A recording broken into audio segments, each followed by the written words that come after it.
आज की इस गहरी पड़ताल में बहुत बहुत स्वागत है। आज का जो हमारा विषय है वो हर किसी के लिए बहुत ज़रूरी है।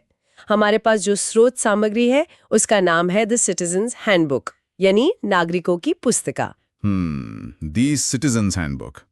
ये एक बहुत ही बेहतरीन स्रोत है। बिल्कुल। और आज हमारा मिशन ये है कि हम भारत के संविधान के शुरुआती हिस्सों यानी आर्टिकल 1 से लेकर 51A तक की गहराई में उतरें। लक्ष्य ये नहीं है कि किसी परीक्षा के लिए रट्टा मारना है ना? सही कहा। ये कोई बोरिंग लेक्चर नहीं है। इसे ऐसे समझें कि ये देश चलता कैसे है उसका एक यूजर मैनुअल है, बस उसे ही डिकोड करना है। हाँ, एक ऐसा यूजर मैनुअल जो 8वीं या 9वीं क्लास के बच्चे को भी समझ आ जाए। और हमने तय किया है कि इसे याद रखने के लिए हम एक बहुत ही सिंपल फॉर्मेट का इस्तेमाल करेंगे। बिल्कुल, हम बात करेंगे कि उस आर्टिकल का सिंपल मतलब क्या है और उसमें याद रखने वाली बात क्या है। परफेक्ट। तो शुरू करते हैं भाग 1 से, जिसे द यूनियन कहते हैं। आर्टिकल 1, इसका सिंपल मतलब है कि भारत राज्यों का ग्रुप या फेडरेशन नहीं है। याद रखने वाली बात, फेडरेशन नहीं, यूनियन। इसका कारण यह है कि फेडरेशन में राज्य समझौते से अलग हो सकते हैं, लेकिन यूनियन में कोई राज्य देश से अलग नहीं हो सकता। बिल्कुल स्पष्ट। अब अगर देश का नक्शा बदलना हो तो आर्टिकल 2 और 3 आते हैं। आर्टिकल 2, इसका सिंपल मतलब है बाहर से नए राज्यों को भारत में शामिल करना। याद रखने वाली बात, जैसे सिक्किम की एंट्री, सिक्किम बाहर से आकर भारत का हिस्सा बना था। और वहीं अगर देश के अंदर बदलाव करना हो तो उसके लिए है आर्टिकल 3। इसका सिंपल मतलब है देश के अंदर ही राज्यों का नाम या सीमा बदलना। याद रखने वाली बात, बिहार से झारखंड का अलग होना या फिर किसी भी राज्य का नाम बदलना। और इन दोनों के लिए आता है आर्टिकल 4। इसका सिंपल मतलब है कि ये सारे बदलाव संसद में एक साधारण कानून से हो सकते हैं। याद रखने वाली बात, इसके लिए आर्टिकल 368 के तहत किसी भारी भरकम संविधान संशोधन की बिल्कुल भी जरूरत नहीं है। तो देश का नक्शा तो सेट हो गया। अब बात आती है कि यहाँ रहेगा कौन, यानी भाग 2, नागरिकता। हाँ, सिटीजनशिप। 1950 में बंटवारे के वक्त तो बहुत उथल-पुथल थी, इसीलिए संविधान में एंट्री के 4 अलग-अलग परिदृश्य बनाए गए, जो आर्टिकल 5 से 8 तक हैं। आर्टिकल 5, इसका सिंपल मतलब है 1950 में संविधान शुरू होने पर नागरिकता। याद रखने वाली बात, जो भारत में पैदा हुआ या रह रहा था वो नागरिक है। और जो लोग सरहद पार करके आए उनके लिए आर्टिकल 6। इसका सिंपल मतलब है जो लोग पाकिस्तान से भारत आए। याद रखने वाली बात, विभाजन के वक्त अपना सब छोड़कर आने वालों को देश ने अपनाया। इसके बाद एक अनोखा नियम है, आर्टिकल 7। इसका सिंपल मतलब है जो गलती से भारत से पाकिस्तान चले गए लेकिन फिर वापस लौट आए। याद रखने वाली बात, घर वापसी करने वालों के लिए भी नागरिकता के दरवाजे खुले रखे गए। और देश के बाहर वालों का क्या? आर्टिकल 8। इसका सिंपल मतलब है भारत के बाहर रहने वाले भारतीय मूल के लोग। याद रखने वाली बात, जो एनआरआई हैं या पीआईओ हैं, उन्हें भी अपनी जड़ों से जुड़े रहने का हक दिया गया। अब नागरिकता के नियम शुरू होते हैं। आर्टिकल 9, इसका सिंपल मतलब है सिंगल सिटीजनशिप। याद रखने वाली बात, विदेशी नागरिकता ली तो भारतीय नागरिकता गई। एक वक्त में सिर्फ एक देश, दोहरी नागरिकता यहां नहीं चलती। बिल्कुल। आर्टिकल 10, इसका सिंपल मतलब है नागरिकता तब तक बनी रहेगी जब तक कोई गलत काम न किया जाए। याद रखने वाली बात, नागरिकता कोई ऐसे ही नहीं छीन सकता, सिर्फ संसद ही कानून बनाकर इसे हटा सकती है। और इस पर कानून बनाने की ताकत, आर्टिकल 11। इसका सिंपल मतलब है नागरिकता पर कानून बनाने का पूरा हक सिर्फ संसद के पास है। याद रखने वाली बात, गृह मंत्रालय ही नागरिकता तय करता है, राज्य सरकारें नहीं। तो नागरिक तो हम बन गए, अब हमारे पास आजादी क्या है? यहाँ से शुरू होता है भाग 3, फंडामेंटल राइट्स या मौलिक अधिकार। लेकिन ये अधिकार किसके खिलाफ है? इसके लिए है आर्टिकल 12। इसका सिंपल मतलब है स्टेट या राज्य की परिभाषा। याद रखने वाली बात, इसमें सिर्फ सरकार नहीं बल्कि सरकारी विभाग, बिजली बोर्ड और एलआईसी सब शामिल है। और अगर ये स्टेट हमारे अधिकार कम करे तो आता है आर्टिकल 13। इसका सिंपल मतलब है जुडिशियल रिव्यू या न्यायिक समीक्षा। याद रखने वाली बात, मौलिक अधिकारों को कम करने वाला कोई भी कानून जीरो माना जाएगा। कोर्ट उसे तुरंत रद्द कर सकता है। एकदम एंटीवायरस की तरह काम करता है ये। अब अधिकारों की नींव रखते हैं। आर्टिकल 14, इसका सिंपल मतलब है कानून की नजर में सब बराबर। याद रखने वाली बात रूल ऑफ लॉ यानी कानून का राज है, किसी राजा का नहीं। आर्टिकल 15, इसका सिंपल मतलब है धर्म, जाति, लिंग के आधार पर भेदभाव पूरी तरह मना है। याद रखने वाली बात पार्क, होटल जैसी पब्लिक जगह सबके लिए खुली हैं।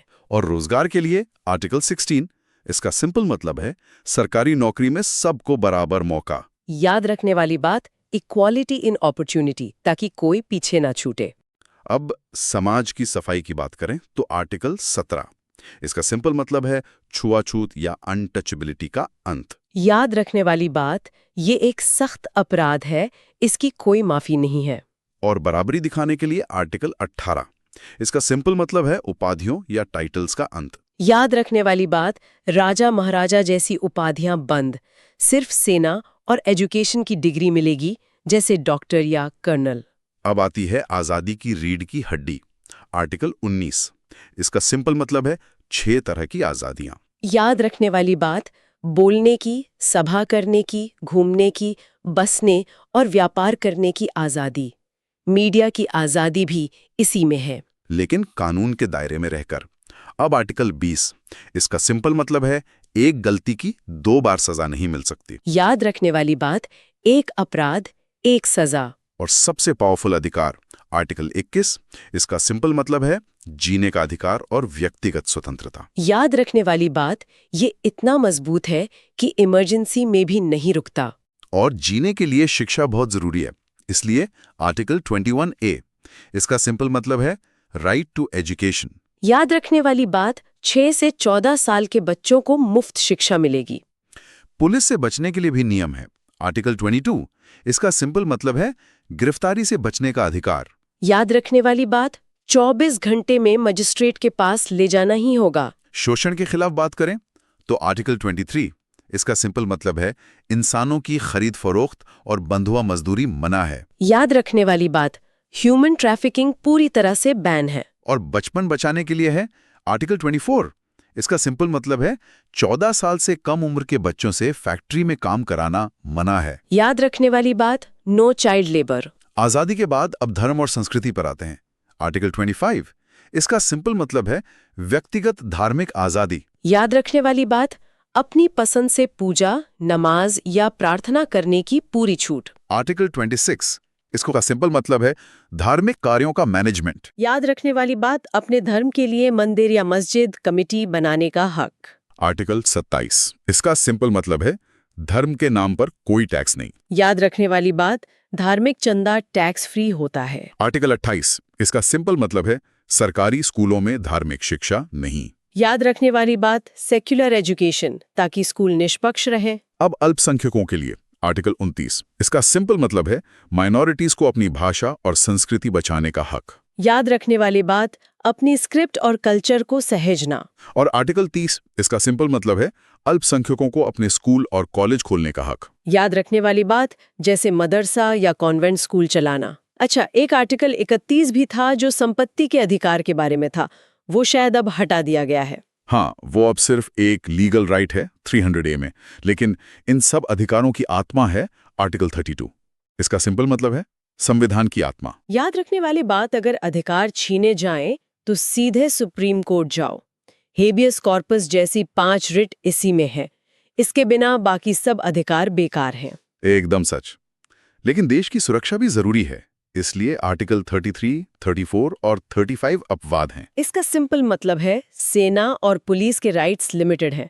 जहां मार्शल लॉ लगा हो वहां राइट्स चैलेंज नहीं होते। याद रखने वाली बात, मौलिक अधिकारों पर कानून सिर्फ संसद बना सकती है, राज्य विधानसभा नहीं। अधिकारों की बात पूरी हुई, अब आते हैं भाग 4 पर, राज्य के नीति निर्देशक तत्व। ये एक तरह से सरकार की टू डू लिस्ट है। बिल्कुल। आर्टिकल 36 और 37, इसका सिंपल मतलब है ये नॉन जस्टिशिएबल हैं। याद रखने वाली बात इन्हें तुरंत लागू करवाने के लिए आप कोर्ट नहीं जा सकते। आर्टिकल 39A और 39B, इसका सिंपल मतलब है सामाजिक कल्याण और समान काम के लिए समान वेतन। याद रखने वाली बात औरत और आदमी की सैलरी में भेदभाव नहीं होगा। आर्टिकल 39A, इसका सिंपल मतलब है गरीबों को मुफ्त कानूनी सलाह। याद रखने वाली बात फ्री लीगल एड। गांव के लिए है आर्टिकल 40, इसका सिंपल मतलब है ग्राम पंचायतों का गठन। याद रखने वाली बात, ये गांधी जी का सपना था। आर्टिकल 41 और 42, इसका सिंपल मतलब है काम का अधिकार और प्रेगनेंसी लीव। याद रखने वाली बात, पेंशन और मैटरनिटी रिलीफ। आर्टिकल 43, इसका सिंपल मतलब है मजदूरों को गुजारा लायक सैलरी। याद रखने वाली बात, लिविंग वेज और कॉटेज इंडस्ट्री। अब एक बहुत चर्चित नियम आर्टिकल 44, इसका सिंपल मतलब है यूनिफॉर्म सिविल कोड। याद रखने वाली बात, सभी धर्मों के लिए एक शादी और तलाक कानून बनाने का लक्ष्य। आर्टिकल 45, इसका सिंपल मतलब है 6 साल से कम उम्र के बच्चों की देखभाल। याद रखने वाली बात, आंगनवाड़ी जैसी योजनाएं। आर्टिकल 46, इसका सिंपल मतलब है SC, ST और पिछड़े वर्ग की शिक्षा और आर्थिक मदद। याद रखने वाली बात, कमजोर वर्गों का उत्थान। हेल्थ के लिए है आर्टिकल 47, इसका सिंपल मतलब है पोषण और शराबबंदी। याद रखने वाली बात, न्यूट्रिशन बढ़ाना और नशे पर रोक। आर्टिकल 48 और 48A, इसका सिंपल मतलब है कृषि, गौहत्या पर रोक और पर्यावरण रक्षा। याद रखने वाली बात, जंगलों और वन्य जीवों को बचाना। विरासत के लिए आर्टिकल 49, इसका सिंपल मतलब है राष्ट्रीय स्मारकों की रक्षा। याद रखने वाली बात, ताजमहल और लाल किले जैसे मॉन्यूमेंट्स का संरक्षण। आर्टिकल 50, इसका सिंपल मतलब है जुडिशरी को एग्जीक्यूटिव से अलग रखना। याद रखने वाली बात, जजों और मंत्रियों की शक्तियां अलग अलग होंगी। और आखिर में आर्टिकल 51, इसका सिंपल मतलब है अंतर्राष्ट्रीय शांति और विदेश नीति। याद रखने वाली बात, जगत मित्र भारत। ये तो हो गई सरकार की जिम्मेदारी, लेकिन अब इस पूरी चर्चा को समेटते हैं भाग 4A पर, मौलिक कर्तव्य। आर्टिकल 51A, इसका सिंपल मतलब है देश ने अधिकार दिए हैं तो अब फर्ज निभाओ। याद रखने वाली बात, कुल 11 कर्तव्य हैं, जैसे तिरंगे का सम्मान, देश की रक्षा करना और एकता बनाए रखना। तो अगर हम इस पूरी पड़ताल को देखें, आर्टिकल 1 से लेकर 51A तक, ये सच में सिर्फ नियमों की किताब नहीं, बल्कि देश को चलाने का एक बेहतरीन यूजर मैनुअल है। बिल्कुल, लेकिन इस चर्चा के अंत में मैं एक सोचने वाला सवाल छोड़ना चाहूंगा। हाँ, बताइए।